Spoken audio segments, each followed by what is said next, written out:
계시도다. 그의 지혜 무궁하며 인자는 영원하도다. 상한 자를 고치시며 아멘. 상처를 싸매시도다. 별들의 수를 세시며 이를 붙이셨도다. 그가 구름으로 하늘을 덮으시며 나를 위하여 빛 준비하신 그가 구름으로 하늘을 덮으시며 나를 위하여 빛 준비하셔서 그가 구름으로 하늘을 덮으시며 나를 위하여 빛 준비하시니 예루살렘아 여호와를 찬송할지어다. 내 하나님을 감사하리로 그 앞에 나가라. 주 임재 앞에 예루살렘아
없었던 모든 것들 그 주님의 임재함 앞에 나아가 채워지고 회복되고 또 누리고 마음껏 하나님 앞에서 나아가는 우리 예배 되길 소망. 혹시 불안한 마음이 있으십니까? 걱정이 있으십니까? 육체 연약함이 있으십니까? 두려움이 있습니까? 그 마음 가운데 걱정과 염려가 있습니까? 하나님에게 나아가는 모든 것에 방해가 됩니다. 인간이라 어쩔 수 없이 그런 것들을 누릴 수밖에 없죠. 생각할 수밖에 없죠. 근데 그 모든 것들을 하나님께 드리고 그 영광의 임재 앞에서 예배의 회복과 말씀 회복과 기도 회복, 우리의 삶의 회복이 일어나길 간절히 소망하면서 함께 고백하시겠습니다. 이 세상 살다가 보니 하나님 그림자 잃어버린 채 어두운 그림자만이 나를 따라오네. 주 향한 나의 마음과 예배의 그 열정 잃어버린 채 향한 그 크신 사랑 내가 알지 못했네. 하나님 임재 가운데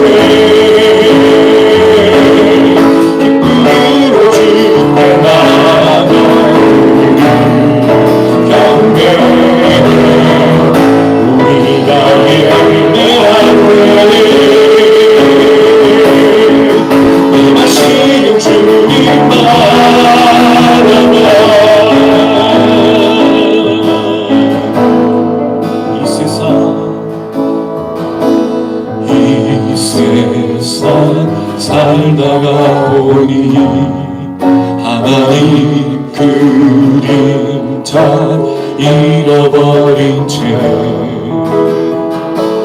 어두운 그림자만이 나를 따라오네. 주야 주야 나의 마음과 예배의 그 열정 잃어버린 채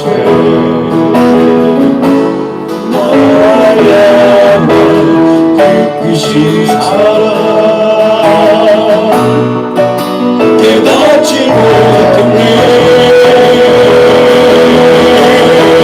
하나님이 임재 가운데 기쁨으로 주께 나아가 그 곁에 우리가 예배할 때에 임하시는 주님만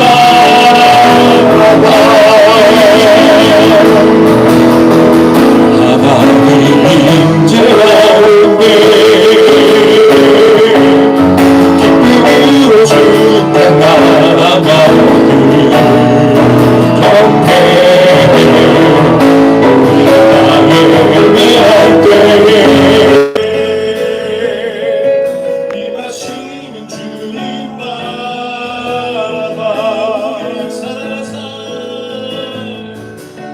우릴 사랑하사 날 부르시니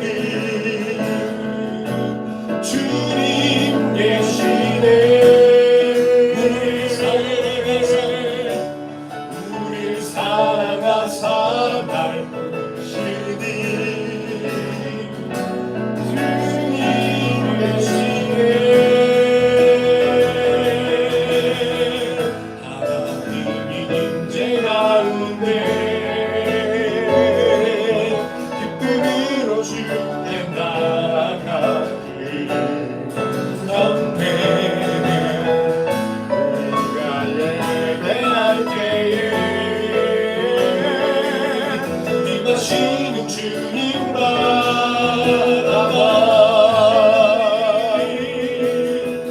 하나님 임재 가운데 기쁨으로 주께 나아가 그 곁에 우리가 예배할 때에 임하시는 주님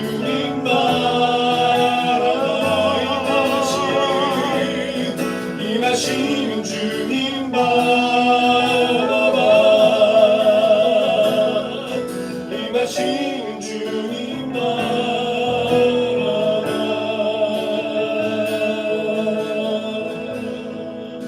할렐루야.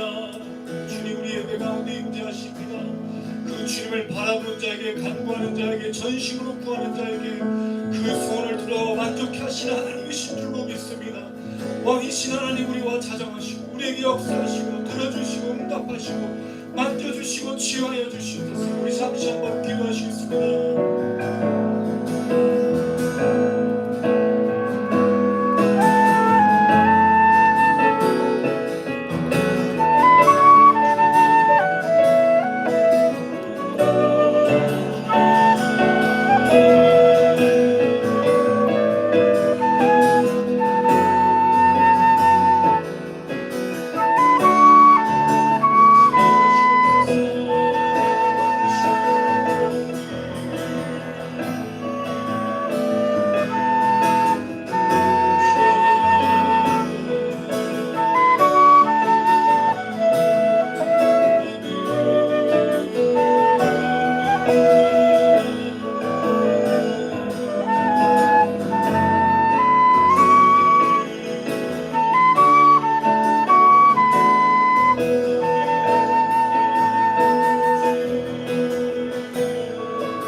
사랑하는 은혜가 충만하신 하나님 아버지, 저희들을 지난 한 주간 지켜주시고 함께해 주시고 이 주일 아침 찬양과 기도와 말씀의 자유로 몸과 마음을 이끌어 주시니 감사드립니다. 아멘. 조금만 방심해도 넘어지고 절망하고 깨어지기 쉬운 세상 속에서 이 예배 시간과 주일을 통해 힘과 자유함과 주님의 평안을 얻고 새로운 힘과 용기를 주시는 하나님을 신뢰하고 의지하며 나아가는 저희들이 되게 하옵소서. 아멘. 지토양 교회 식구들 각 지체의 믿음과 삶과 가정들을 주님께서 온전히 붙잡아 주시옵소서. 몸과 마음을 회복시켜 주시어 날마다 기쁨으로 감사와 기도함을 잃지 않고 살아갈 수 있도록 저희를 은혜로 붙잡아 주시옵소서. 아멘. 전능하신 하나님 아버지, 7월에 교회 사역과 함께 하시길 간구합니다.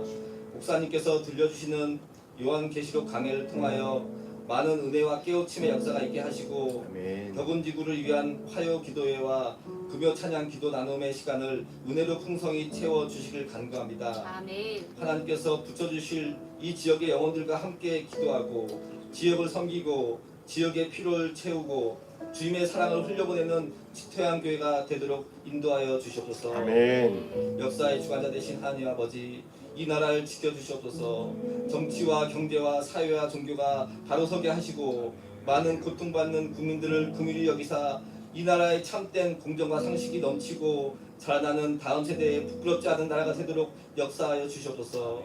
오늘 말씀을 전하실 목사님과 함께 하시어 성령으로 강건하게 하옵시고 들려지는 말씀으로 저희들이 왕이신 하나님을 만나고 깨닫는 귀한 시간이 되게 하실 줄 믿사오며 이 모든 말씀 우리를 구원하시고 끝까지 함께 하실 예수 그리스도의 이름으로 기도하였습니다. 아멘.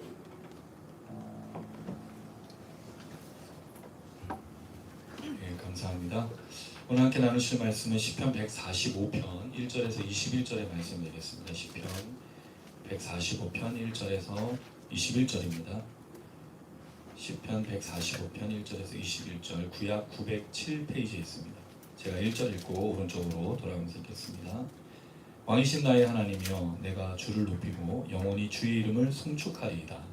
내가 주를 송축하며 영원히 주의 이름을 송축하리이다. 여호와는 위대하시니 크게 찬양할 것이라. 그의 위대하심을 측량하지 못하리로다. 대대로 주께서 행하시는 일을 크게 찬양하며 주의 능한 일을 선포하리로다. 주의 존귀하고 영광스러운 위엄과 주의 기이한 일들을 나는 작은 소리로 읊조리이다. 사람들은 주의 두려운 일의 권능을 말할 것이요 나도 주의 위대하심을 선포하리이다. 그들이 주의 크신 은혜를 기념하여 말하며 주의 공의를 노래하리이다. 여호와는 은혜로우시며 긍휼이 많으시며 노하기를 더디하시며 인자하심이 크시도다. 여호와께서는 모든 것을 선대하시니 않고 지으신 모든 것에 긍휼을 베푸시는도다. 여호와여, 주께서 지으신 모든 것들이 주께 감사하며 주의 성도들이 주를 송축하리이다. 그들이 주의 나라의 영광을 말하며 주의 업적을 일러서 주의 업적과 주의 나라의 위엄 있는 영광을 인생들에게 알게 하리이다. 주의 나라는 영원한 나라이니 주의 통치는 대대에 이르리이다. 여호와께서는 모든 넘어진 자들을 붙드시며 비굴한 자들을 일으키시는도다. 모든 사람의 눈이 주를 앙망하오니 주는 때를 따라 그들에게 먹을 것을 주시며 손을 펴사 모든 생물의 소원을 만족하게 하시나이다. 여호와께서는 그 모든 행위에 의로우시며 그 모든 일에 은혜로우시도다.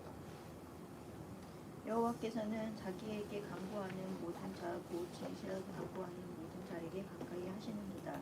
그는 자기를 경외하는 자들의 소원을 이루시며 또 그들의 부르짖음을 들으사 구원하시리로다. 여호와께서 자기를 사랑하는 자들은 다 보호하시고 악인들은 다 멸하시리로다. 내 입이 여호와의 영예를 말하며 모든 육체가 그의 거룩하신 이름을 영원히 송축할지로다. 아멘. 아멘. 예, 찬양하시면서 준비하신 힘을 주님께 드리겠습니다.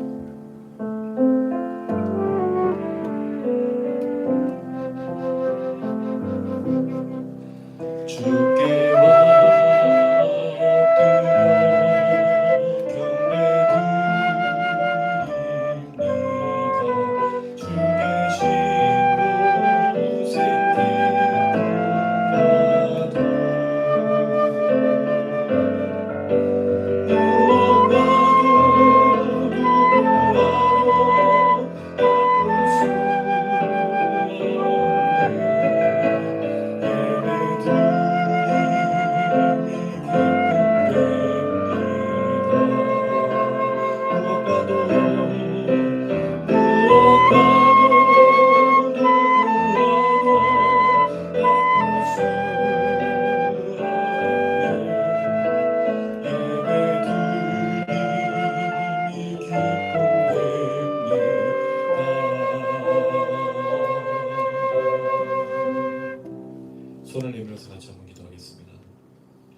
감사합니다 하나님.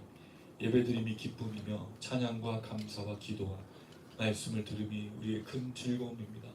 예물을 드림 또한 우리의 감사의 표현으로 하나님 앞에서 참 즐거움입니다. 행복입니다. 하나님 이 모든 예배의 행위와 우리 삶에 하나님께 드리는 예배가 멈춰지지 않게 날마다 우리와 함께하여 주시옵소서. 세상의 그 어떤 것도 하나님의 사랑에서 끊을 수 없다는 사실을 기억하며 멈추지 않게 하시고 무너지지 않게 하여 주시고 다시 하나님을 향한 온전한 마음과 예배와 삶으로 나아갈 수 있도록 붙들어 주시옵소서.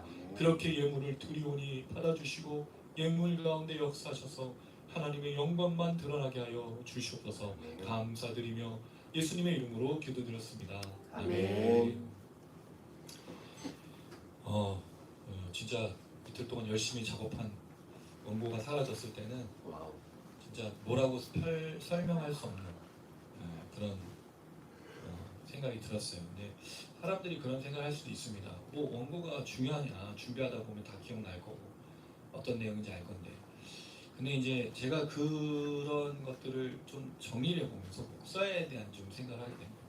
여러분 목사는 어떤 존재인 것 같습니까? 예전에는 목사님들은 하나님의 계시를 받은 어떤 종, 하나님 다음에 위치해 있는 뭔가의 매개체, 이런 그 신인 듯 신이 아닌 듯한 좀 뭔가 애매한 위치로 우리가 설명을 해왔죠.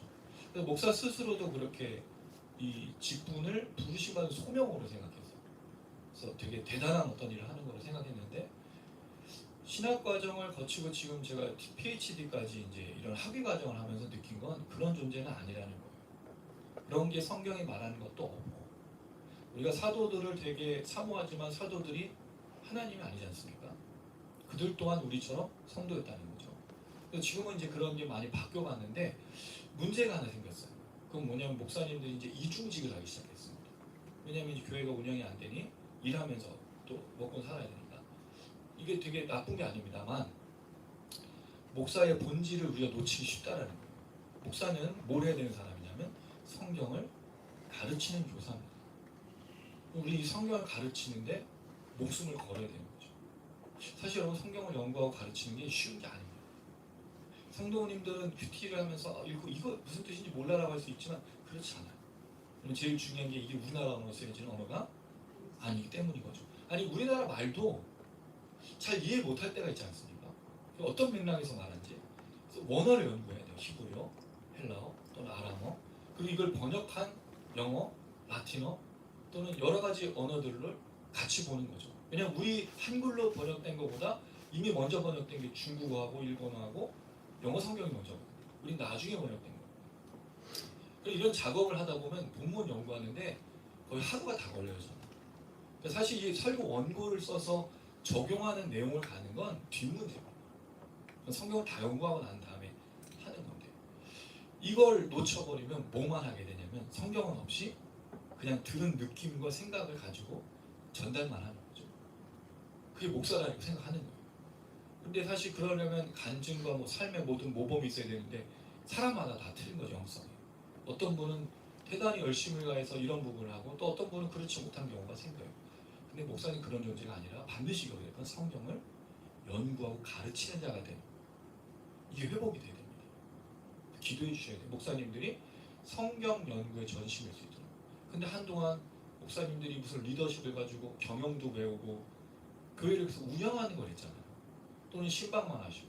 근데 신방도 제대로 된 신방이 아니지. 신방 가서 뭐 하죠? 예배 또 드려.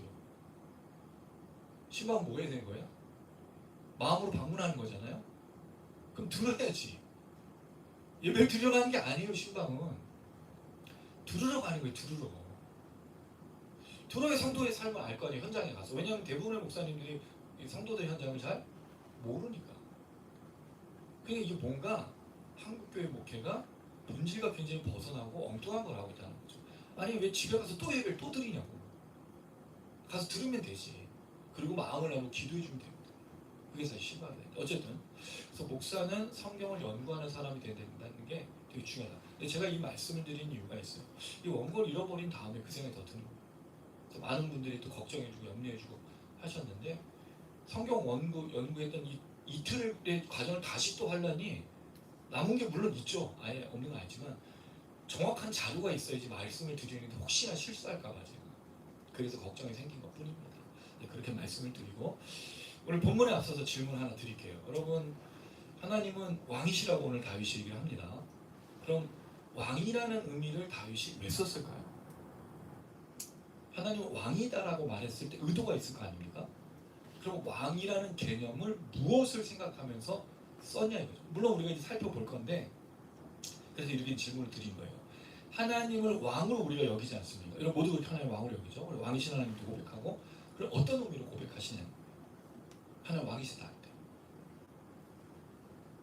민수 뭐라 그랬는지 잘 안 들렸어요. 나라. 네, 그렇죠. 오늘 오면서 이제 제가 오면서 이제 항상 그 차에서 우리 아내하고 제 딸한테 하는 게 있어요. 미리 설교를 리뷰해줘요. 이런 내용을 할 거예요. 신나지가 재밌지 않니? 막 이렇게 가면서 오고 있는데 질문을 또 하면서 얘기했죠. 하나님 왕이라는 의미가 어떤 의미냐라고 질문했을 때 아내는 이제 다스림을 얘기했어요. 여러분들은 어떻게 생각하세요? 왕이신 하나님을 할 때 이 왕이라는 의미가 주는 게 있잖아요. 물론 우리가 왕정 시대를 살았지 않기 때문에 역사적으로 보지만 근데 그런 의미 속에서 진짜 왕으로라고 말했던 의미가 뭔지를 145편이 아주 잘 설명해 주고 있어요. 너무 놀랍습니다. 다윗이 왕이잖아요. 근데 진짜 왕을 노래하고 있어요. 자기는 진짜 왕이 아니라는 걸 너무 잘 알고 진짜 왕이 누군가를 말해주죠. 자, 그래서 1절에서 2절을 보면 왕이신 하나님을 내가 높이겠다는 다짐을 해요. 그럼 3절부터 7절까지는 하나님이 왜 왕으로서 칭송을 받으셔야 되는지 찬양받으셔야 되는지 이유를 설명합니다. 그리고 그 하나님이 왜 왕이시면서 찬양해야 되는 이유인지를 8절부터 다시 9절에 얘기를 해요. 그리고 10절에서 13절에는 하나님이 찬양을 받으실 존재라는 것을 또 다시 얘기합니다. 그러니까 이제 이 찬양은 자기만이 하는 게 아니라 모든 사람이 하나님을 찬양하게 될 것을 얘기하는 거죠. 그리고 다시 14절에서 17절을 보면 하나님이 또 왜 찬양을 받으셔야 되는지를 설명해요. 그리고 마지막 18절에서 20절에 다시 하나님이 누구에게 역사하시는지 그 대상을 설명해 줍니다. 그리고 마지막 21절 다시 찬양하는 다짐으로 마무리하고 있어요. 이 찬양의 내용이 찬양하는 다짐이 앞뒤로 있고 사이에 왜 찬양하는지 이유를 설명하고 중간에 자신만이 아닌 모든 사람이 함께 찬양하는 내용으로 오늘 시편은 구성되어 있는데요. 먼저 1절 2절 한번 읽어볼게요. 1절 2절 시작. 왕이신 나의 하나님이여 내가 주를 높이고 영원히 주의 이름을 송축하리이다. 내가 날마다 주를 송축하며 영원히 주의 이름을 송축하리이다. 예, 왕이신 나의 하나님이라고 했습니다. 다윗 하나님을 왕으로 고백했어요. 그리고 나서 하나님을 높이고 송축하고 2절 송축하고 송축하리라. 3번 나왔죠? 그럼 이 단어가 다 같은 단어일까요? 다를 것 같아요. 네, 그렇죠. 그래서 이게 시편은 여러분 뭐로 쓰여졌죠? 시잖아요. 그럼 시는 여러분 운율도 있고 리듬도 있고 그 다음에 단어의 묘미들이 있어요. 근데 한글 개역개정은 무시했어. 송축이라는 단어는 바라크라는 단어인데 창세기 제일 많이 나온 단어 축복하다. 하나님을 축복한다는데 이게 뭐 이걸 갖고 또 싸워 조직신학에서. 왜? 우린 축복받는 대상이지 하나님을 축복할 수 없다라는 거예요. 근데 여러분 그게 다른 거잖아. 우리가 자녀들이 부모님한테 사랑을 받죠. 또 뭐 도와드리죠? 사랑을 드리지 않아요? 그 축복의 개념이 물론 우리는 받을 수밖에 없는 존재지만 다시 돌려드리기도 한다는 거예요. 저는 그게 예물이라고 생각하는 겁니다. 하나님께 받은 축복을 다시 하나님께 돌려드리는 게 저는 헌금이라고 보는 거예요. 내가 축복받았으니 하나님 정말 감사합니다라고 돌려드리는 거. 그래서 여러분 헌금은요 중요한 거예요. 우리의 신앙이 담겨져 있기 때문에 받은 축복을 돌려드리는 거기 때문에. 어쨌든 간에 이 축복 송축하다가 1절에 송축하다 2절에 송축하다 나오죠. 마지막 2절 마지막 부분에 송축하다는 같은 단어가 아니에요. 이거 할랄이라는 단어입니다. 찬양하다, 자랑하다. 단어의 묘미가 좀 있었으면 좋겠다는. 왜 이렇게 이 사람들은 50대가 아니었나 봐요. 원래 50대는 좀 감수성이 생기거든요. 지나가는 낙엽에도 막 눈물이 흘리고 드라마 보면서 막 갱년기. 갱년기가 아니었어요. 어쨌든 송축하다와 찬양하다라는 단어로 다르게 쓰고 있다는 거죠. 자, 그리고 나서 주를 높인다고 해요. 올려드리다라는 뜻이에요. 하나님을 사실 여러분 올려드릴 수 있나요? 없어요. 근데 입으로 하는 거예요. 삶으로 하는 거예요. 그걸 영광 돌리다라고 표현하는 거죠. 여러분 그래서 그런 얘기 많이 들지 않습니까? 우리가 교회에서 제일 많이 하는 얘기, 성공해서 하나님께 영광 돌리고, 그게 하나님 높여드리는 거라고 생각하는 거죠. 그럼 성공 안 하면 영광을 못 돌리는 걸까요? 그렇지 않죠. 물론 성공하는 게 중요합니다만 어떤 성공을 이룰 거냐는 다른 문제예요. 성공을 어떻게 이룰 수 있죠, 여러분? 이 세상에서 다양한 방법이 있잖아요. 남의 눈물과 남의 아픔과 남의 모든 걸 억압해서 뺏는 성공을 성공이라고 부를 수 있냐는 거예요. 그럼 그것이 하나님께 영광 돌릴 수 있는 거냐는 거예요. 그렇지 않잖아요. 그럼 그런 과정에서 실패가 왔어요. 만약에 뭐가 안 됐어.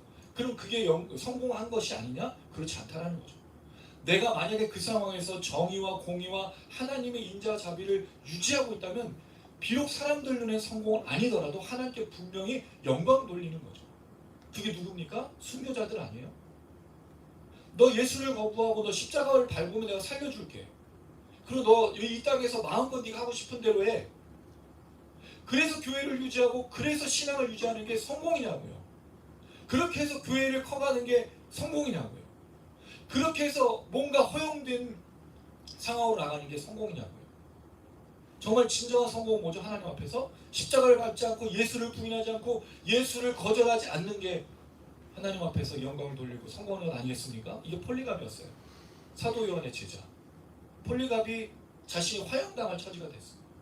근데 그가 화형당하는 불길 속에서 말한 게 있어요. 하나님이 한 번도 나를 모른 척하지 않았는데 내가 지금 그 하나님 어떻게 모른 척하겠냐고 하면서 불꽃에서 죽었던 사람이에요. 뭐가 성공이에요? 뭐가 하나님께 영광 돌리는 거예요? 불의를 참지 않는 것, 정직과 진실을 사랑하는 것, 세상에서 남들이 볼 때는 비록 어려운 삶을 살지만 정의를 지키는 것, 공의를 지키는 것, 인자, 자비와 긍휼을 사랑하는 게 하나님의 일을 높이는 거예요. 이게 다윗이 너무 잘하는 거죠. 다윗은 왕으로서 이걸 너무나 많이 경험했지 않았습니까? 그 얘기를 하고 있는 거죠. 그리고 영원히, 영원이라는 단어가 참 재밌어요. 날들이 모여가지고 이루어진 걸 영원을 얘기해요. 그러니까 여러분 날마다 거예요. 영원의 개념은요 쭉이라는 게 아니라 매일매일 날마다를 포함합니다. 그럼 언제 하나님을 높인다고요?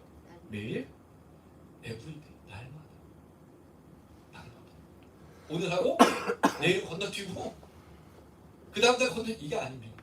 매일 높이고 찬양, 이게 다윗이 한 거예요. 다윗의 고백 중에 여러분 기억나는 거 있지 않습니까? 나는 왕궁에 있는 것보다 어디에 있는 게 더 좋다? 주의 그 문의 문지기로 있는 게 더 좋습니다. 그래서 제가 신앙을 하게 됐어요. 제가 우리 관리 집사님을 보면서 난 교회 맨날 지키고 닦고 쓸고 나 이게 잘할 자신 있어. 난 교회가 너무 좋아. 이런 마음으로 제 청년 시절을 보낸 거죠. 그래서 지금 문 쓸고 닦고 하는 일을 하고 있는 목회자. 그렇게 됐어요. 이게 다윗의 고백이었지 않습니까? 영원히 주의 이름을 찬양합니다. 또 나오죠. 날마다. 영원히 날마다. 영원히 반복돼요. 나는 이 찬양을 멈추지 않겠다. 나는 이 영광을 노래하는 걸 멈추지 않겠다. 근데 우리 가장 멈추잖아요. 언제 멈추죠? 일이 틀어지고 문제가 생기고 어려움이 생기면 안 해. 근데 제일 이해가 안 되는 게 왜 문제가 생기면 교회를 안 나와? 문제 생기면 뭐 해야 되죠? 교회를 와야죠. 더 붙들어야 되죠. 더 기도해야 되죠. 예배를 회복해야 돼요. 하나님 은혜 달라고, 먹을 것 달라고, 필요한 것 달라고 간구해야 돼요. 교회를 안 오는 게 해결이 아닙니다. 우리가 알잖아요. 교회 안 오고 예배 안 드리고 기도 안 하면 문제가 해결됩니까? 더 미국에 빠지죠. 그게 누구였어요? 다윗이었잖아요. 그래서 나단 선지자가 와서 왕이시여 이런 사람이 있습니다. 남의 양을 뺏었던 그 얘기를 했을 때 다윗이 어떤 놈이 그랬냐? 당신입니다. 그 다윗이 예배를 제대로 드렸겠냐고 그 범죄했을 때. 제대로 드리지 않은 거죠.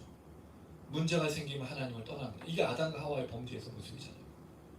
하나님 찾을 때까지 어디 있었죠? 나무 밑에 숨었어요. 두려워. 가야 돼요. 예배로, 기도로, 삶으로.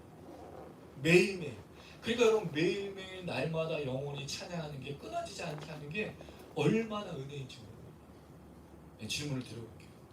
교회 온 게 중요한 게 아니라 하나님을 송축하고 찬양하고 높이고 예배하고 있으니까 매일 영원히 어려운 질문이에요. 저조차도 쉽지 않아. 근데 이게 다윗이 왕이신 하나님께 말한 고백이었던 거죠. 하나님 왕이십니다. 나는 매일매일 날마다 높이고 찬양하고 그렇게 영원토록 하겠습니다라고 고백하거든요. 이 고백이 우리 모든 성도님들의 고백이 되기를 주님의 이름으로 축원합니다. 아멘. 네. 자, 그리고 나서 3절부터 7절까지 찬양의 이유를 설명해요. 왜 하나님 왕이시냐? 자, 첫 번째 3절 읽어보겠습니다. 시작. 여호와는 위대하시니 크게 찬양할 것이라. 그의 위대하심을 측량하지 못하리로다. 왜 하나님이 왕이시죠?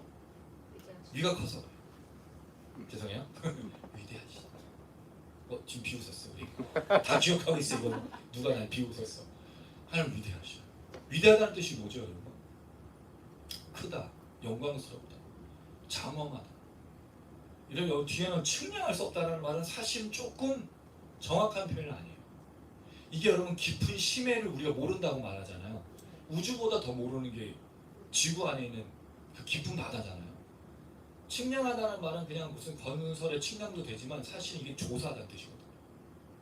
하나님은 어떤 말로도 표현할 수 있는 게 없는 거예요. 왜 그런 거 있잖아요. 그런 선전. 아, 이게 너무 좋은 걸 아는데 내가 뭐라 그러지 그 사람이? 광고하는 거예요. 설명할 말이 없네. 뭐 그런 설명할 말이 없어요. 이 세상 언어로는 하나님을 표현할 정확한 단어가 없는 거예요. 너무 높으시고 너무 위대하시고 너무 장엄하셔서 형용할 수가 없는 거죠. 이 세상 언어로는 그 하나님. 자, 근데 중요한 건 이거죠. 이 하나님을 여러분도 고백하고 계시는 거예요. 다윗은 그 고백을 했죠. 근데 여러분 다윗은 지금까지 자기 왕으로서 왕이 되기 전부터 죽음에 앞설 때까지 계속하는 경험했잖아요. 그 하나님 그래서 이걸 형용할 수 없다고 하는데 우리는 어떠냐는 거죠. 우리는 그 하나님의 위대하신 높으신 왕으로서 크신 것을 어떻게 경험하고 있냐는 거죠. 사실 경험하지 않으면 고백할 수 없거든요. 그래서 찬양과 예배는요 경험과 함께 가는 거예요. 그냥 와서 자리에 있는 것으로는 해결될 수 없다는 거죠.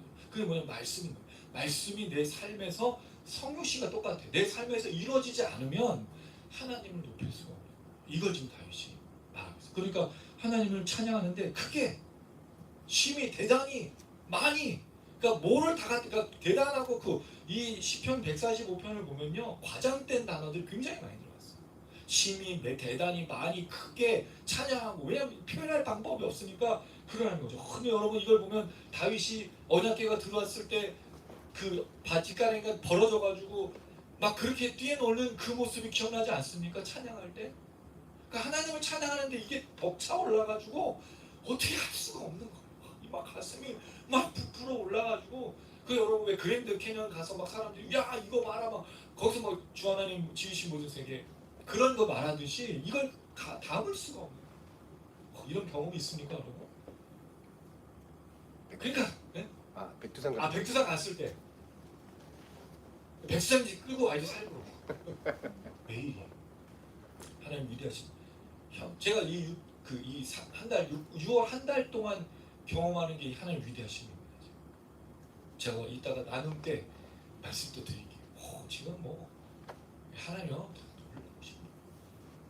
기도하니까 이게 보이는 것 같아요. 기도 안 해서 몰랐을 텐데 이게 다윗이었어요. 이 막 쿵쾅거리는 이 마음이 막 가슴이 막 이렇게 하는 이 느껴지십니까 여러분? 내가 막 표현하려고 그랬는데 느껴집니다. 느껴지시나요? 강요하는 건 아니죠? 감사해요 목사님. 뭐라 해야 되지 모르시고 그런 거 했어요. 자 그리고 나서 4절 대대라는 표현이 그냥 대대로라고 하지만 세대에서 세대로 해요. 제너레이션 투 제너레이션. 내 아버지에서 아들로 아들에서 손자 끊임없이 날마다 영원히가 자기를 넘어서 아들 딸에게 연결돼. 왜냐면 이 아버지가 맨날 하나님이 그런 분이래. 아들 딸이 들었을 거 아니야. 그래 본인도 살다 보니 하나님 그런 분이야. 그러니까 온 가족이 하나님을 찬양해. 그러고 나서 그 가족과 함께 있던 사람들이 또 하나님 그런 분이래. 그래서 같이 가면서 막 사람들이 주변에서 그리고 왕이 막 이렇게 얘기하니까 백성들이 와 하나님 이런 분이셨어 이렇게 하고 있는 거야. 대대로 담아낼 수 없는 아름다운 표현이거든요. 얼마나 하나님 위대하신 여러분 생각해보세요. 출애굽에서 이스라엘 백성들이 그 5장 출애굽기 15장에 보면 그 모세 누나 미리암이 거기서 막 손고치고 춤추고 찬양하거든요. 홍해를 가시면 막 난리가 나고 그럼 거기 여자들만 찬양했겠어요? 온 이스라엘 200만 명이 와 떼창 인도자 떼창을 이게 다윗이 하는 거죠. 찬양하면 함께 해줘. 이게 지금 그 얘기예요. 주께서 행하신 일을, 행하신 일이라는 말은 정확한 표현은 업적 성취입니다. 단어 명사예요. 행하신이라는 뜻은 없고 업적 성취로 그런 일 말해요. 일을 또 크게, 앞에도 크게 나왔죠. 또 뒤에도 크게 찬양하며 능한 일, 능한 일이나 하나님의 역사, 위엄, 그게 똑같은, 근데 단어는 다르지만 비슷한 단어를 써서 말합니다. 여기 선포하다가 중요해요. 선포하다는 말이 그냥 외치는 게 아니라 자세하게 설명하다는 뜻을 하고 있어요. 하나님을 그냥 이런 분이라고 대충 던져준 게 아니라 설명했어요. 그럼 이게 뭐죠?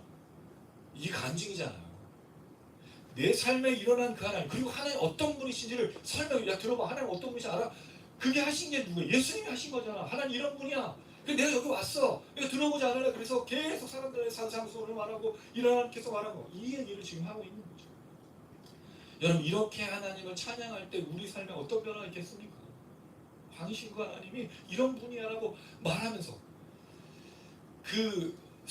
뭔가 실력이 성장하려면 가르쳐야 돼요. 배우는 사람은 성장하지 않아요. 근데 본인이 가르치게 되면 그 분야에 더 성장하게 됩니다. 제가 교수를 해보고 가르쳐보니 그렇더라고요. 내가 배우는 입장에서는 잘 늘지 않는데 내가 가르치는 입장이 되면 그냥 준비를 더 하잖아요.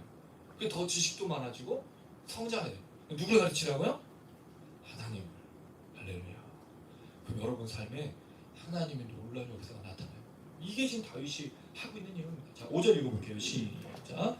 주의 존귀하고 영광스러운 위엄과 주의 귀한 일들을 나는 작은 소리로 읊조리이다. 자, 여기 좀 단어 해석이 좀 필요한 게 있는데, 존귀하다는 말은 하나님의 광채, 뒤에 나오는 영광스럽다는 무겁다는 뜻인데, 영광의 위엄, 그러니까 계속 이 내용이 반복되죠. 놀라우신 위대함, 존귀함, 광채, 위엄, 장엄함, 하여튼 읽는 단어는 다 갖다 써. 근데 하나님 뭘 했다고요? 기이한 일들.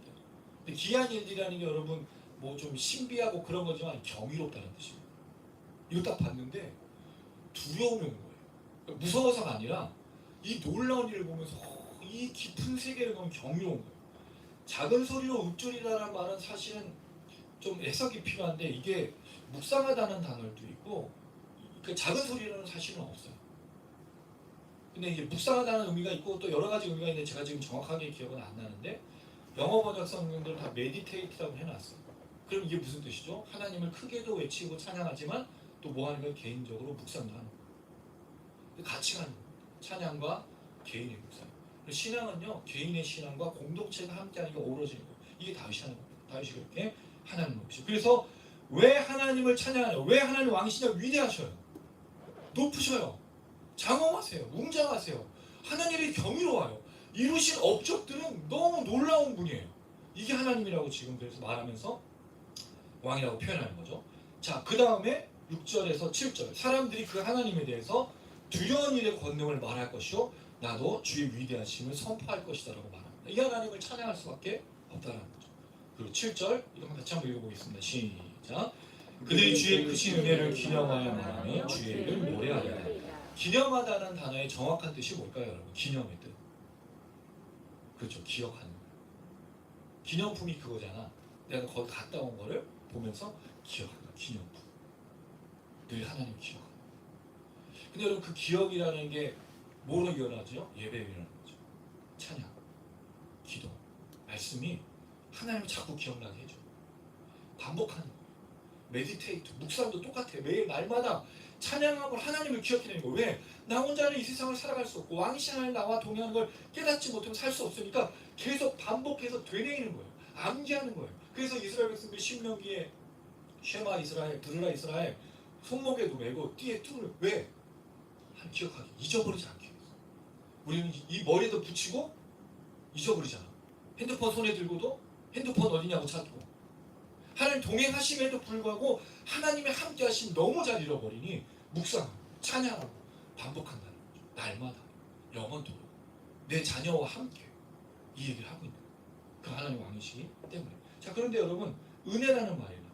이 은혜를 기념하며 의를 노래한다라고요. 은혜와 뭐가 같이 붙죠? 의예요.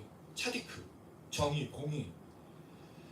하나님이 왕이신데 뭐를 베푸세요? 은혜를 베푸세요. 또 하나 하나님이 하시는 행위가 뭐예요? 의로움이에요. 만약에 여러분 왕이 의롭지 않다고 생각해보세요. 어떤 일이 벌어지죠? 나봇의 포도를 빼앗는 아합이 되는 거예요. 내 권력과 내 힘으로 사람들 억압하고 빼앗는 거. 우리가 본 사람이 지금 있잖아. 손에 왕자색에서 나온 사람. 하는 일이 뭐예요? 남의 거 빼앗지 않습니까? 왕이 의롭지 않을 경우가 이런 일이 생기는 거죠. 그래서 왕의 제일 중요한 특성이 하나가 뭐예요? 차디크, 의로움이에요. 정의로움이에요. 공의로움이에요. 근데 여러분 이 얘기가 중요해요. 왜냐하면 이 뒤에 왜 하나님 왕이신지를 설명하는데 그 기능을 설명해 주거든요. 다윗이. 왕이란 무엇인가를 설명해. 아주 중요한 구절이에요. 그래서 의. 또 하나 왕이 뭐가 풍성해야 돼요? 은혜. 여러분 왕이 은혜가 없다고 생각해 보세요. 백성들이 맨날 우리나라 조선시대나 고려시대 신하들이 엎드리면서 왕한테 하는 말이 뭐예요? 통촉하여. 그게 무슨 뜻이에요? 은혜 내려달라는 거 아니에요? 긍휼히 달라는 거? 근데 왕이 은혜가 없고 통촉함이 없고 긍휼이 없다고 생각해 보세요. 사악한 왕이라고 생각해 보세요. 백성들이 어떻게 삽니까? 애굽에 요셉을 모르는 바로 왕이 나타나서 숫자가 많은 이스라엘 백성들을 보고 뭘 부여했죠? 노예를 만들어버리고 그 모든 걸 빼앗아 버리잖아요. 그런 왕이 돼요. 근데 하나님은 은혜로우시고 정의로우시다는 거죠. 왕의 중요한 특징. 자, 그리고 나서 두 번째, 하나님이 왜 왕이시며 왜 그 하나님을 찬양하느냐. 자, 8절 읽어보겠습니다. 시작. 여호와는 은혜로우시며 국률이 많으시며 노하기를 더디하시며 인자하심이 크시도다. 은혜가 연결돼서 구체적. 왕으로서 하나님 어떤 분이세요? 은혜가 많아요. 여러분 하나님은 정말 은혜가 많으신 분입니까? 우리가 살아갈 수 있는 우리가 구원받은 이유가 다 뭐로부터 오죠? 은혜입니다. 제가 언젠가 한번 이걸 설명드릴 때가 올 건데 제가 최근에 좀 고민한 게 있어요. 우리의 회개는 불완전한데 하나님의 용서는 완전하다. 여러분 완전하게 회개해서 구원받을 수 있을까요? 회개하라 천국 가까웠다 말할 때 완전한 회개가 우리 안에 있을 수 있을까요? 없어요. 뭐가 있죠 대신에? 완전한 용서가 있어요. 이걸 잘 보여주는 게 누가복음 15장에 잃어버린 아들 찾는 비유에 한번 설명드렸어요. 아들이 와요. 근데 그 아들이 진정한 회개라고 볼 수 없다고 말씀드렸죠. 왜? 돌아오는 과정에 뭐가 있었죠? 아버지에게는 품꾼이 많아. 품꾼이 왜 많아? 먹을 수 있어. 난 지금 굶주리고 있는데. 그러니까 난 가겠다는 거예요. 먹으러. 그러니까 진짜 회개냐? 근데 놀랍게도 아버지는 그 아들을 이게 말이 되는 얘기예요, 여러분? 하나님 어떤 분이시에요? 용서해 주려고 기다리고 계신 분이에요. 하나님 용서해 주려고 언제나 말해 주시는 분이에요. 그러니까 하나님이 노하기는 3, 4대, 축복은 1000대. 하나님이시죠. 그리고 우리가 돌아가는 거지. 불완전한 회개지만 완전한 용서수. 그 예수님이 하신 말, 십자가 달려 돌아가실 때 아버지 내 영혼을 택합니다. 저주하지 않았어요. 내가 저것들 때문에 죽는다고 예수님 말하지 않았어요. 예수님은 용서하시며 돌아가셨어요. 그래서 우리가 흙에서로 돌아갈 때 반드시 뭐하고 돌아가야 된다고요? 용서함과 원한과 증오는 버려두고 떠나야 된다고 말했어요. 하나님 은혜로우신 거. 긍휼, 이 긍휼이란 말 라함이라는 말인데 자궁. 엄마의 그 자녀를 생각하는 그 긍휼. 노하기 더디하는 거 기억나죠? 콧김이 길어. 화가 나는 게 아니라 이걸 더디하시고 끊어내는 거. 인자. 하나님 자비하시는 거예요. 하나님이 이런 분이기 때문에 왕이라고 얘기하는 거죠. 자, 그 다음에 9절. 모든 것을 선대하셔. 투부, 토부, 아름답고 훌륭하고 하나님 선하신 분. 우리 인생에 악한 건 있다 없다? 없다. 다윗의 고백이 10편 23편 6절. 나의 평생에 뭐가 따른다고요? 선하심과 인자하심. 내가 그때는 견딜 수 없는 고통과 아픔과 괴로움이었는데 지나고 나니 하나님의 선하심 안에서 모든 일이 진행되었다. 제가 늘 고백했던 건 아닙니까? 어떤 과정도 악은 없다는 거죠. 하나님은 합력하여 구원의 선을 이루시는 방향으로 우리를 끌어가신다. 그러니 우리가 볼 때는 힘들고 어려운 일이 할지라도 나중에 돌아보니 하나님은 선하심에서 반드시 움직인다는 거예요. 그러니 하나님이 뭐예요? 왕이신 거예요. 그 하나님이 나를 버려두지 않고 통치하신다는 거예요. 이걸 잘 보여주는 두 사람이잖아요. 우리가 봤던 욥의 인생. 사단 마귀가 막 장난질 치는데 결국에는 뭐로 끝나죠? 그의 갑절의 복을 주시는 것으로 그를 선하게 인도하시고, 요셉 구덩이, 노예, 감옥 어떻게 인도하셨어요? 동행하시고. 그러니까 모든 인생에 악한 거 없다. 우리 인생에. 물론 그때 당시에 견디기 어렵죠. 이해하기 어렵고. 그러나 돌아보면 다 뭐라고요? 선하십니다. 그러니까 우리가 두려울 필요 없다. 그래 하나님이 모든 것을 선대하신다. 모든 것에 긍휼을 베푸신다. 10절 읽어보겠습니다. 시작. 여호와 주께서 지으신 모든 것들이 주께 감사하며 주의 성도들이 주를 송축하리이다. 자, 여기 보면 하나님이 왜 찬양받으시고 왕이신가를 설명했죠. 은혜롭고 그 하나님께 선대하시고 긍휼을 베푸시는 분이라고 말한 다음에 10절에 13절까지 이제 그 하나님을 찬양하는 사람들이 다시 나타나면서 어떻게 찬양하는지를 설명해 주는데요. 지으신 모든 것들이 감사하다고 말해요. 이 지으신 모든 것들과 구전에 나온 모든 것, 앞에 그 지으신 모든 것 있죠? 같은 단어예요. 근데 이 단어가 우리가 앞서 살펴본 내용에 보면 행하신 일 있죠? 그 단어가 같은 단어예요. 업적, 성취라는 명사형인데 뒤에는 지으신으로 했어. 창조물을 말하는 거예요. 그래서 제가 이거를 좀 여러 번역본들을 봤어요. 근데 대부분의 번역본들이 다 크리에이처 뭐 이렇게 얘기했어요. 만든 거. 근데 딱 하나, 주석의 하나만 이거를 그가 만드신 거로 얘기했어. 그 행하신 일, 그러니까 업적, 성취, 지으신 모든 창조물로 본 게 아니고 앞선 단어처럼 하나님이 했던 일, 성취로 본 거예요. 업적으로. 저는 그래서 이걸 원래 앞에 있는 그 내용으로 해석을 해야 되느냐 아니면 창조물이 감사하는 것으로 해석해야 되느냐 좀 질문을 했을 때 상관은 없지만 지으신 모든 것으로 감사하면 이 땅의 모든 피조물들이 하나님께 찬양하고 그의 거룩한 성도도 찬양한다는 얘기가 되는 건데 한편으로는 지으신 모든 것을 하나님의 일로 본다면 이 땅의 모든 것들이 하나님의 역사이고 다스리시고 통치할 때 하나님을 노래한다는 거죠. 단순히 우리가 산에 올라가서 보는 장엄함만이 아니라 실제로 사람의 역사 속에 되어진 모든 일이 하나님을 증거하고 있다는 것을 보자는 거죠. 저는 단순히 창조물로만 보지 말고 인류 역사의 모든 것들이 하나님을 창조하는 하나님의 역사를 노래하는 것. 거기에 주의 성도들이 거룩한 경건한 하나님 구별한 자들이 찬양하게 될 것이다라고 말하고 있다는 거예요. 이들은 하나님을 알고 있는 부분이 되겠죠. 자, 그리고 나서 그들은 주의 나라의 영광을 말하며 주의 업적이 똑같은 나라예요. 또 말했던 힘, 권력, 또 성취 하나님의 나라의 영광을 말하고 12절 같은 내용 반복되죠. 주의 업적과 주의 나라의 위엄 있는 영광을 인생들에게 알리하리. 그러니까 하나님의 행하신 일들을 말하는 거죠. 자, 이걸 내용을 보면 왕이신 하나님을 다윗이 송축합니다라고 다짐하고 이어서 왜 하나님이 왕이시면서 찬양받게 합당하신 설명한 다음에 인자와 긍휼과 자비를 얘기했다는 거죠. 하나님이 인자와 긍휼과 자비를 베푸셨기 때문에 모든 업적들, 모든 피조물들, 모든 사람들이 그 하나님의 업적을 찬양하고 있다고 얘기를 하고 있는 거예요. 결국에는 하나님의 통치와 하나님의 나라를 이야기하면서 마무리하고 있는데 13절 이렇게 정리하죠. 13절 읽어보겠습니다. 시작. 주의 나라는 영원한 나라이니 주의 통치는 대대에 이르리라. 이걸 말하고 싶었던 거예요. 다윗은 왕이었어요. 근데 다윗은 영원하지 않죠. 누가 왕이 또 되죠? 솔로몬. 그 다음 솔로몬 때 어떤 일이 벌어지죠? 그 두 나라가 갈라지는 그 다음에 아들 때 북이스라엘, 남쪽 유다로 갈라져. 그래서 왕조가 두 개로 갈라집니다.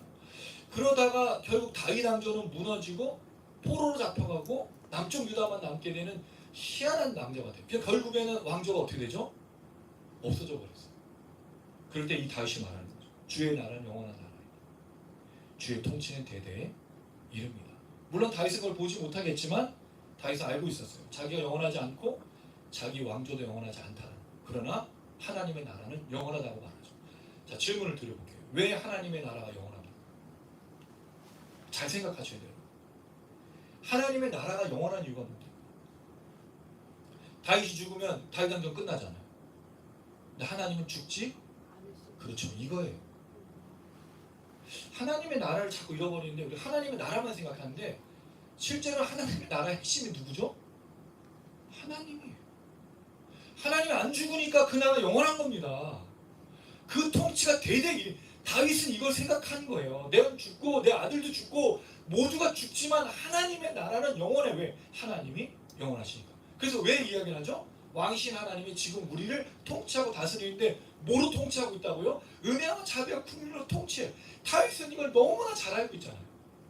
자기가 어떻게 왕이 됐는지 자기가 사울에게 어떻게 쫓겼는지, 그리고 밧세바에 가는 수많은 일들 속에서, 어려움 속에서 어떻게 하나님 자기 인도해 주셨는지 너무 잘 이해를 하고 있다는 거죠. 하나님 영원하시기 때문에 하나님 나라 영원한 겁니다. 어떤 특별한 사람들이 하나님의 나라를 유지한 게 아니에요, 여러분. 하나님 영원하시기 때문에 지금까지 하나님 나라가 온 겁니다. 우리는 사라져가는 흙으로 돌아가는 존재예요. 그래서 여기서 우리가 무엇을 한다고 말할 게 아무것도 없어. 하나님이 하신 거라고 말할 수밖에 없다는 거예요. 하나님이 영원하시기 때문에. 그래서 하나님은 왕이시다. 통치가 대대에 이르신다 라고 말합니다. 자, 그리고 나서 두 번째, 왜 찬양하는 이유?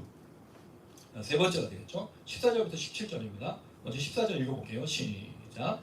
여호와께서는 모든 넘어지는 자들을 붙드시며 비굴한 자들을 일으키시는도다. 이게 중요한 거예요. 왜 왕이냐? 왕이 어떤 존재냐? 뭐 하는 사람이라고? 왕은 넘어지는 자, 비굴한 자를 일으키는 자입니다. 왕의 역할이 뭐라고요? 넘어지는 자. 왜 넘어질까요, 여러분? 문제가 생기니까 넘어지는 거잖아요. 어려움이 생기니까 넘어지는 거잖아요. 비굴한 자는요? 이거 머리를 숙이다 좋아한다라는 거거든요. 이걸 만약에 재판으로 연결한다면 넘어지고 비굴하게 되는 사람이 대부분 누굴까요, 여러분? 재판에서 돈 없고 힘 없고 아무 능력 없는 사람들 아니에요? 모든 왕과 모든 귀족과 모든 사람들은 이 사람은 자기의 권력과 힘으로 누르고 압제할 수 있다는 건데, 왕의 진정한 역할이 뭐라는 거죠? 억울한 자, 비굴한 자, 예수님에게 보면 눈먼 자, 갇힌 자, 저는 자, 포로된 자를 자유케 하는 분으로 얘기해요. 그게 왕이라는 거예요. 이게 왕이에요, 여러분. 왕은 뭐 하는 사람이라고요? 억울한 자를 돌보는 사람이 왕이에요. 하나님이 왜 왕이시죠? 다윗이 볼 때 그 힘과 권력과 능력으로 억울하고 비굴한 자들을 붙이시고 새롭게 하시고 세워주시다. 이게 왕의 역할이라는 거죠. 그래서 아까 은혜 얘기했잖아요. 의도 얘기했어요. 넘어지고 비굴한 자를 그냥 일으키는 게 아니죠. 여러분, 그 사람들이 잘못했을 수도 있으니까 반드시 넘어지고 비굴한 자들을 일으키실 때 무슨 방법을 써야 되죠? 의로. 17절에 모든 행위에 의롭다 연결되는 거예요. 하나님의 재판은 그래서 정의와 공의가 살아있는 거죠. 세상의 재판은요, 옛날에 유명한 강도가 말한 적이 있어요. 탈주한 탈옥범이에요. 예. 유전무죄, 무전유죄. 근데 여러분, 그 세상이 20년 전의 세상이 30년 지금의 세상하고 다른가요? 우리 대한민국이? 더 심해지지 않았습니까, 여러분? 하나님의 법에는 없는 일들이 일어나고 있는 거예요. 심지어 교회에서도 넘어지고 비굴한 자들을 왕이신 하나님은 세우시는데 교회는 세우지 않고 있다는 거죠. 우리는 진짜 하나님 왕으로 여기고 있는가? 다시 생각해 봐야 되는 거예요. 왕으로서 하나님 어떤 분이라고요? 넘어지는 자, 비굴한 자, 숙인 자, 억울한 자, 억눌린 자, 압제받는 자, 그들을 통치하시고 다스리십니다. 다음 15절입니다. 시작. 모든 사람의 눈이 주를 악망하오니 주는 때를 따라 그들에게 먹을 것을 주시며. 두 번째, 왕이 하는 역할이 뭐예요? 먹을 걸 주는 거예요. 맞지 않습니까, 왕이? 당시에 대부분 왕을 오해하고 있는 게, 왕은 전쟁하는 사람이라고 생각해요. 물론 다윗은 전쟁을 했죠. 근데 전쟁은 누가 하죠? 용사가 하는 거예요. 그 왕이 용사일 수도 있고, 그 다음에 그 땅을 다스린 거, 왕이 다스리긴 하지만 사실 총리가 대부분 하죠. 행정하는 공무원들이, 그 당시에도 공무원들 조직 체계가 있으니까. 그럼 왕의 역할은 뭐라고요?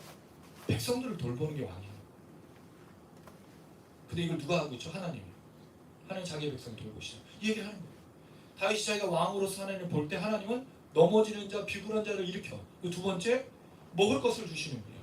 여러분, 하나님은 백성들에게, 하나님 백성들에게 먹을 걸 주셨어요. 심지어 요셉이 애굽에 있을 때 야곱의 가족들을 보내서 먹을 걸 주셨어요. 출애굽 때는요, 날마다 일용할 양식을 주셨어요. 또 놀랍게도 예수님이 오셔서 뭐라고 약속해 주셨죠? 먹고 마시고 있는 거 걱정하지 말라. 일용할 양식을 아버지께서 주시리라. 왜? 하나님은 왕이시니까. 근데 이 모든 하나님의 돌보심과 소원이라는 말은 기대고 호응이고 뜻이거든요. 백성들의 뜻을 한 제일 잘하는 왕의 역할이에요. 근데 우리가 이걸 넘어서고 있죠. 내 뜻은 날마다 일용할 양식이 아니라 더 많은 걸 품고 있으니까 문제예요. 근데 왕은 먹여주신다. 하나님 우리 안 먹여주신 적이 있나요? 저는 그 질문을 꼭 드려보고 싶어요. 안 먹여줬으면 여기 없지. 피가 이렇게 돼가지고 설련수하고 살았을 거 아니에요. 아무도 없잖아요. 먹을 걸 주신다. 먹을 것의 내용이 달라서 문제죠, 그렇죠? 오늘도 그 고기를 썰고 내일도 고기를 썰고 오늘도 뷔페 먹고 내일도 뷔페를 먹고 이걸 하고 싶은데 못해서 화가 났어요. 아, 고지혈증. 네. 그래 또 웃겨요 진짜. 요새 뭐 고지혈증 생각하면 스테이크도 안 썰고 몸에 좋은 것만 먹어. 참, 여러분 먹는 거에 들어가는 돈이 얼마나 많아요, 우리가. 의복에. 집 의식주에 모든 150% 들어갈걸요? 버는 거에 빚을 지고 있으니까. 근데 하나님께서 먹을 걸 주지 않는다고 말하면 안 된다는 거예요. 그러니까 우리가 정말 하나님을 왕으로 여길 수 있는가? 여길 수 없다는 거죠. 세 번째, 재밌는 표현이 나와요. 16절 시작. 손을 펴서 모든 생물의 소원을 만족하게 하시나이다. 이 손을 편다는 뜻이 아니에요. 손을 펴면 뭐죠? 아, 그런 건 되죠. 이 손바닥을 펴는 게 되니까. 펴다라는 의미보다는 물론 펴다는 의미가 더운데 이거를 해방하다, 풀어놓다는 뜻이에요. 하늘 문이 열어서 하늘에서 쏟아지는 의미를 갖고 있는 거예요. 왜? 하나님 손이 없잖아. 하늘이 하나님 손이잖아요. 펴시는 거예요. 손을 풀어놓고 자유케 해방하는 거예요. 그래서 뭘 만족시켜요? 모든 살아있는 것들의 뜻과 기쁨을 만족시켜 주시고, 하나님 이런 분이십니다. 그래서 왕인 거예요. 그래서 왕이신 하나님이 하신 일, 첫 번째 넘어지는 자, 비굴한 자들, 억울한 자들, 괴롭힘을 당하는 자를 돌보셔. 두 번째 백성들을 먹이셔. 세 번째 손을 펴서 축복해 주시는 하나님이시라고 분명하게 이야기하는 거예요. 그래서 하나님은 왕이다. 왕의 역할이 이런 것이다라고 설명하는 거예요. 17절 모든 행위에 의롭고 모든 일에 은혜로우시다. 의로움이 다시 한번 나와요. 근데 여기 은혜가 나와요. 은혜. 근데 사실 이 은혜라는 말은 정확하게 은혜라는 뜻이 아니야. 이게 어디 나오는 단어냐면 앞선 9절에 성도들에 대한 부분이 나오는 구절이 있죠. 제가 지금 잘 못 찾겠는데 10절에 주의 성도들이 있죠. 그 성도들이랑 이 단어가 같은 단어예요. 은혜가. 하시드라는 단어인데 거룩한, 경건한, 구별된 뜻이에요. 똑같은 단어인데 여기서는 은혜로 표현했어요. 아니라고 생각해요. 저는 오히려 이게 의와 거룩함을 말하는 것으로 보는 게 더 좋겠다. 그렇다면 하나님은 왕으로서 넘어진 자, 비굴한 자들을 돌보시고 백성들을 만족해 하시고 손을 펴서 축복하시는데 뭐로 하신다고요? 의로움과 거룩함. 그러니까 우리의 모든 소원을 만족시켜 주는 게 아닌 거예요. 의로운 소원과 거룩한 소원을 만족시켜 주시는 하나님이시라고 이야기하는 거죠. 이건 다윗에게서 굉장히 중요한 부분 아니었습니까? 다윗은 두 번의 범죄를 하나님께 저지른 거예요. 그 첫 번째가 바세바의 간음이고 두 번째 범죄가 인구조사였어요. 하나님 사람 숫자 세지 말라 그랬거든요. 왕이 왜 사람 숫자를 셀까요, 여러분? 그렇죠. 인구조사를 해서 얼마나 많은 병력을 갖고 있는지를 파악하려고 하나님 하지 말라 그래요. 그때 일이 일어나요. 이게 다윗의 고백인 거죠. 하나님 모든 소원을 만족시켜주는 게 아니라 어떻게? 의로움과 거룩함, 구별되고 경건함으로 그 얘기를 하고 있는 거예요. 자, 그리고 18절에서 20절 네 번째 하나님이 왕이신 이유, 왜 하나님 찬양해야 되는지 그 이유를 설명합니다. 18절 읽겠습니다. 시작. 여호와께서는 자기에게 간구하는 모든 자, 곧 진실하게 간구하는 모든 자에게 가까이 하시는도다. 간구라는 말은 사실은 간구가 아니라 외치다, 부르짖다는 뜻이에요. 소리친 거예요. 하나님 이름을 부른 거죠. 근데 여기에 어떤 사람? 하나님을 부르짖는데 진실하게. 진실이 뭐죠, 여러분? 진심인 거잖아요. 진정한 마음으로 하나님께 부르짖는 자를 하나님 들어주신다. 자, 중요한 건 왜 하나님 왕이시고 왜 하나님을 찬양해야 되느냐? 하나님이 자기를 부르는 자에게 응답하신다고 말하기 때문이에요. 그리고 하나님만이 응답을 해주실 수 있기 때문에요. 다윗조차도 응답을 해줄 수 없지만 하나님은 자기에게 전심으로 진심으로 진리로 부르는 자를 응답해 주시기 때문에 왕이시다. 19절 이 진심으로 전심으로 부르짖는 자를 뭐로 표현하냐면 19절 이렇게 설명합니다. 시작. 그는 자기를 경외하는 자들의 소원을 이루시며 또 그들의 부르짖음을 들으사 구원하시리로다. 그럼 재밌죠? 그럼 앞에는 부르짖는 자, 진실하게 부르짖는 자를 뒤에는 뭐라고 표현하고 있어요? 경외하는 자. 경외하다가 무슨 뜻이죠, 여러분? 두려워하는 거. 하나님이 두려운 존재. 죄를 지면 하나님 당연히 두렵죠. 하나님의 위대하신 업적은 또 그 경외함, 이 장엄함 안에서 느끼는 거지만 하나님을 두려워하는 자. 그럼 진심으로 간구하다는 뜻이 뭘까요? 죄악으로 간구할 수는 없는 거예요. 거짓으로 간구할 수는 없는 거예요. 하나님 이런 사람에게 역사하신다는 거예요. 그래서 하나님을 찬양하자. 그래서 하나님 왕이시다. 자, 20절 마지막입니다. 시작. 여호와께서 자기를 사랑하는 자들은 다 보호하시고 악인들은 다 멸하시리로다. 똑같은 말이에요. 부르짖는 자, 전심으로 간구, 진심하게 간구하는 자와 경외하는 자, 사랑하는 자가 다 같은 거예요. 그럼 하나님을 왕으로 여기는 사람의 특징 세 가지가 뭐죠? 진실로 간구하는 자, 그 다음에 경외하는 자, 사랑하는 자. 이걸 다른 말로 뭐로 바꿀 수 있을까요, 여러분? 그 예배하는 사람 아닌가요? 그게 그리스도인인 거죠. 우리가 정말 하나님을 왕으로 여기고 하나님을 바라볼 때 하나님의 이름을 진실로 부르고 있고 하나님을 경외하고 있고 하나님을 사랑하고 있는지를 확인해야 돼요. 만약 응답이 없다면 우리가 그렇지 않다는 걸 증명하는 거겠죠. 왜냐하면 반드시 하나님은 이런 사람들에게 응답한다고 다윗이 고백했고 본인의 삶 속에서 경험했던 것이기 때문입니다. 그럼 여러분 우리가 기도를 점검해야 돼요. 우리 삶 가운데 기도가 어떻게 응답이 되고 어떻게 나아가고 있는지 생각해야 된다는 거죠. 하나님 왕이시라면 반드시 넘어지는 자, 비굴한 자, 소원을 하나님께 부르시는 먹을 것과 모든 것들을 채워주실 때 나는 어떻게 하나님께 나아가고 있는지 점검할 수 있다는 거예요. 그래서 하나님은 왕이시고 왕으로서 역사하시는 것이다 라고 말한다는 거죠.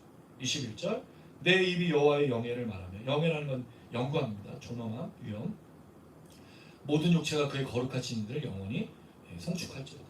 결국 찬양이 자기에서 갔던 찬양이 모든 사람에게 하는 찬양으로 확장이 됐어요. 여러분 찬양은 그렇습니다. 예배는 그렇습니다. 왜 기독교가 이렇게 번성하게 되었을까요? 창세기의 저주로 인해서 이 땅에 죄악이 들어와서 모든 인류가 타락했을 때 하나님의 사람들이 하나님의 이름을 부르기 시작했죠. 그게 노아의 여러분 그 홍수 이후의 모습이지 않습니까? 번제가 쌓이고 하나님을 부르짖었던 역사가 오늘 이 시대 기독교인들을 그리스도인들을 통해서 하나님의 이름을 부르짖는 것으로 확장된 거죠. 이게 하나님의 역사입니다. 이게 하나님의 왕이심을 노래하고 하나님의 왕이심을 경험한 자들의 특징이에요. 여러분의 노래, 여러분의 이름 부름, 여러분의 기도, 여러분의 삶, 여러분의 하나님 영광 돌림이 사람들에게 찬양으로 드러나게 된다는 거예요. 그래서 그리스도인들이 살아가는 거예요. 여기 이 땅에 사는 거예요. 우리가 때로는 예배도 같이 드리고 또 기도 모임도 따로 하고 또 여러 가지 또 함께 하지만 각자의 삶 속에서 하나님께 영광 돌리는 하나님의 이름을 부르짖는 하나님을 사랑하는 하나님을 경외하는 그 삶의 모습을 통해서 사람들이 하나님을 경험하게 되는 거죠. 그래서 하나님은 살아계시다는 것을 고백하고 깨닫는 거예요. 그리고 하나님 왕이시다는 걸 깨닫게 되는 거죠. 말씀을 맺도록 하겠습니다. 오늘 말씀을 좀 준비하면서 사실 어제 굉장히 많은 것들을 준비하면서 다 놓쳐버렸는데 내용이 좀 길기도 하고 근데 중요한 건 하나님 왕이시다는 거예요. 왜 왕이다? 은혜를 베푸시기 때문에 그리고 하나님 영원하시기 때문에 그 은혜를 베푸시는 거에 먹을 것이 있어요. 여러분. 저는 분명히 믿습니다. 하나님 반드시 먹을 거 주신다고. 할렐루야. 그러나 하나님은 의로우셔요. 거룩하셔요. 경건하셔요. 깨끗하셔요. 아무 소원이나 만족시키는 게 아니라는 거죠. 그 하나님 안에서 우리가 살아갈 때 왕이신 하나님을 날마다 누리면 우리의 누림을 통해서 누군가 또 왕이신 하나님을 경험하게 될 거란 말이죠. 그게 우리 삶에 있었으면 좋겠어요. 그래서 이 한 주간 또 7월부터 시작된 하반기의 사역을 통해서 그 일이 일어나기를 주님의 이름으로 축원합니다. 기도에 좀 부탁을 드리는 건 화요 이제 찬양 집회는 화요 기도 모임으로 좀 바꿔서 다시 그전에는 이제 외부의 영상을 송출하는 모임을 이제 안 하려고요. 왜냐하면 그거를 하는 인원이 참여하는 사람들 별로 없지만 영상을 송출하는 데 너무 신경을 쓰다 보니까 이게 집중이 안 돼서 뭐로 바꿀 거면 지역별 이 우리 덕은동 지역을 위한 기도를 바꿀 겁니다. 그리고 여기에 들어와서 여러분 뼈를 묻어야죠. 할렐루야. 여기 사람들 전도하고 여기 사람들 복음 전하고 아직 교회가 없잖아요. 그리고 저기 새로 생기는 이단이라고 뭐 얘기하는데 정통 교단에 들어와서 복음을 증거하고 하나님 영광 돌리고 왕이신 하나님을 말해줘야죠. 그럼 우리가 여기서 이 사람들에게 하나님을 전하는 그 기도, 지역을 위한 이 지역에 있는 사람들, 이 빌딩에 있는 사람들을 위한 기도를 좀 하려고 해서 그거는 영상으로는 송출 안 하고 그냥 저희가 하는 기도 제목이랑 그런 것만 올려놓을 계획이고요. 금요일 날 하는 그 라이브 방송은 그냥 개인 방송을 하려고 계획하고 있습니다. 왜냐하면 이 그 라이브 방송을 해보니까 오시는 분들도 있다 좀 영상을 들어오시는 분도 많지 않은데 이야기를 하면서 진행하는 게 좀 어렵더라고요. 차라리 금요일 라이브를 기도도 하고 서로 이제 나누고 이런 하는 그 영상으로만 여기 이제 교회 와서 하는 건 아니고 개인 방송으로 좀 진행하고 크게 우리가 뭐 나중에 뭐 공개 방송을 한다든가 뭐 음악회 한다는 건 나중에 이제 초청하는 문제인데 개인 방송으로 좀 그렇게 진행하려고 계획하고 한 가지 더는 이따 우리 나눔 시간에 또 말씀을 좀 드리려고 합니다. 그래서 그 부분은 같이 좀 기도해 주시고 걸어갔으면 좋겠고요. 7월 한 달부터 이 하반기 우리가 마지막으로 다가갈 때 왕이신 그 하나님과 함께 그 하나님의 소원을 또 들어주신 그 하나님께 날마다 걸어가는 우리 모두가 됐으면 참 좋겠습니다. 아멘.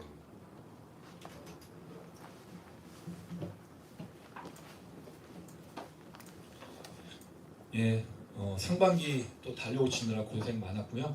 하반기를 우리가 또 달려갑니다. 달려가는 길에 좋은 길만 있는 건 아니죠. 또 쉽지 않고 어려움이 있는데 왕이신 하나님을 기억하며 그 왕이신 하나님을 또 증거하며 전하며 살아갈 때는 분명 하나님께서 그 길을 열어주실 겁니다. 광야의 길을 만드시고 마른 땅에 또 물을 주시고 벼랑 끝에 서 있어도 하나님 형통케 하시는 그 역사를 경험할 겁니다. 중요한 건 왕이신 하나님을 위해 살아가느냐 아니냐, 하나님의 나라를 위해서 걷고 있느냐 아닌가, 그 문제입니다. 물론 여러분이 하나님의 나라를 위해 걷는다는 게 교회 일을 한다는 건 아닙니다. 내가 처인 가정, 삶의 터전에서 하나님의 사람으로 살아야죠. 한편으로는 우리가 여기 온 이상 이 땅의 죽은 영혼들을 위해 우리가 걸어갔으면 좋겠습니다.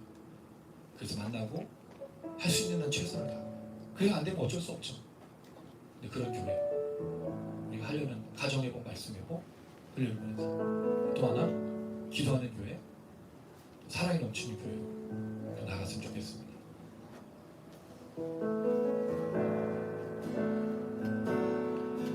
아주 좁은 길이라도 조금 멀게 느껴지는 길이라도 한치 앞도 볼 수 없는 가시밭 길이라 하여도 그 험난한 십자가의 길을 지나서 또 외로운 광야를 지나서 선한 싸움 싸우고 나의 달려갈 길 마치고 주의 얼굴 배우리 깊은 바다를 가르시고 마른 땅을 걷게 하시네. 벼랑 끝에 내가 서 있어도 형통하게 하시리라. 거친 광야의 길을 만드시고 마른 사막의 샘물 나게 하시니 그분이 나의 아버지 대신에 나의 길로 하시네. 한번 고백합니다. 아주 좁은 길이라도 조금 멀게 느껴지는 길이라도 한치 앞도 볼 수 없는 가시밭 길이라 하여도 그 험난한 십자가의 길을 지나서 또 외로운 광야를 지나서 선한 싸움 싸우고 나의 달려갈 길 마치고 주의 얼굴 배우리 깊은 바다를 걸으시고 마른 땅을 걷게 하시네. 벼랑 끝에 내가 서 있어도 형통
왕이시며 우리 아버지십니다. 우리 이제 6월 한 달을 마무리하고 7월 또 하반기를 달려갑니다. 우리의 중요한 시간입니다.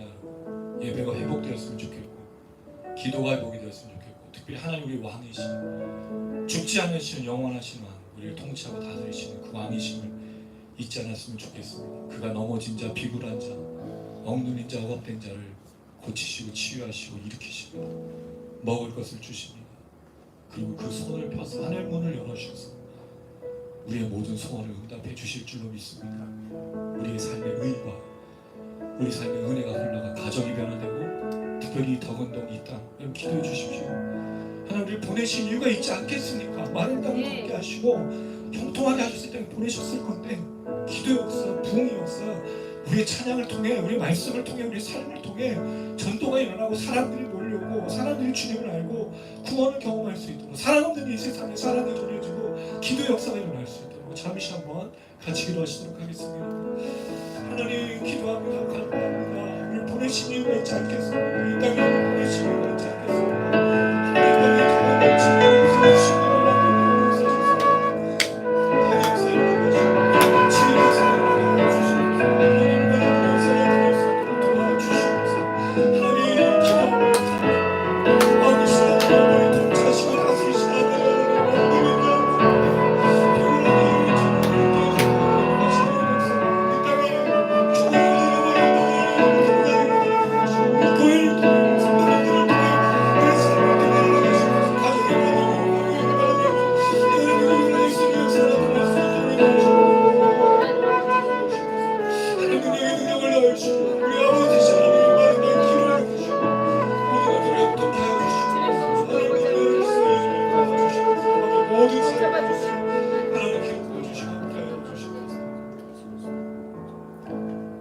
사랑이 많으신 아버지 하나님, 작년 12월 9일 이곳에 와서 교회를 시작하였습니다. 기도하였고 또 기도하고 있습니다. 이 보내신 목적이 있는 줄로 믿습니다.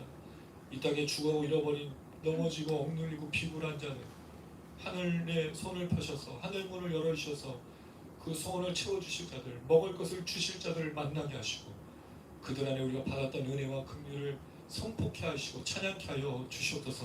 이 일에 부르신 바는 우리 성도님들 하나님 사용하셔서 지금까지 역사하심을 감사드립니다. 이 하반기에 더욱더 기도하며 사랑이 넘치는 공동체로 나아갈 때마다 하나님 역사하여 주시옵소서. 채워주시옵소서.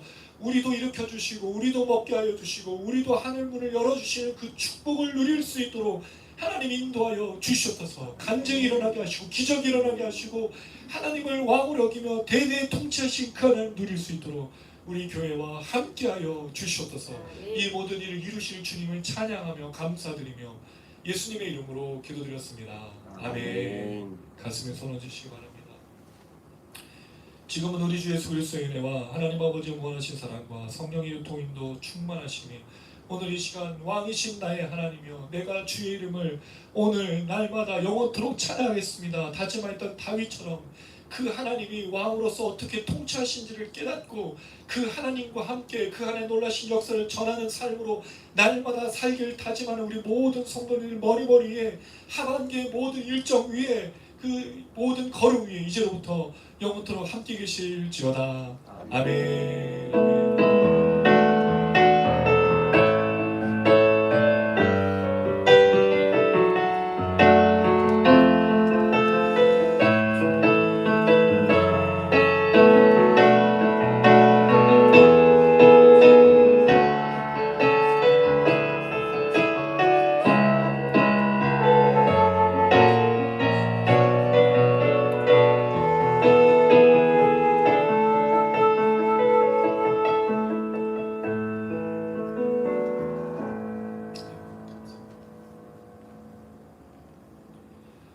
감사합니다. 이번 주 화요일부터 이 지역을 위한 기도회가 시작이 됩니다. 기도해 주시고 제가 한 달 동안 했던 그 기도처럼 찬양 그 가사와 또 기도 제목 올리고 또 나와서 기도하겠지만 또 생각날 때마다 같이 참여해 주시면 더 좋겠고요. 이 지역을 위한 기도회가 시작되고 목요일에 어떤 일이 있냐면 7월 4일 7시에 목사 성도 상관없이 진정으로 하나님을 찬양하고 예배하는 예배 회복 모임을 시작하게 됐습니다. 이건 제가 또 나중에 말씀드릴 건데 그 첫 시작으로 이번 주 목요일에 시작이 되는데 정말 그 마음을 같이 하는 목사님들, 성도님들이 계셔서 그 시작 그리고 나중에 우리 교회에도 함께 했으면 더 좋겠고요. 아마 지금은 한 달에 한 번 하는 모임으로 시작되는데 그 모임이 저는 예배에 다시 회복의 역사 한국에 일어났으면 좋겠다는 생각이 듭니다. 온전히 하나님만을 경배하는 왕이신 하나님만 노래하는 그 찬양하고 그리고 금요일 날 이제 개인 라이브 방송이 시작되고요. 또 하나는 이제 7월 중순쯤에 말씀 회복 우리가 하는 말씀 회복에 대한 모임을 또 시작하려고 계획 중에 있습니다. 연구 모임이 아마 시작이 될 건데 성경 한 구절 한 구절을 같이 묵상하고 그래서 어떻게 살아내고 어떻게 또 성도들에게 전달하고 성도님들은 어떻게 또 이해할 것인가 하는 성경 연구 모임이 시작이 되는데 생각날 때마다 기도해 주시고 7월 이 하반기의 이 시작 가운데 놀라운 역사가 나타날 수 있도록 또 기도 부탁드리겠습니다. 감사합니다. 감사합니다.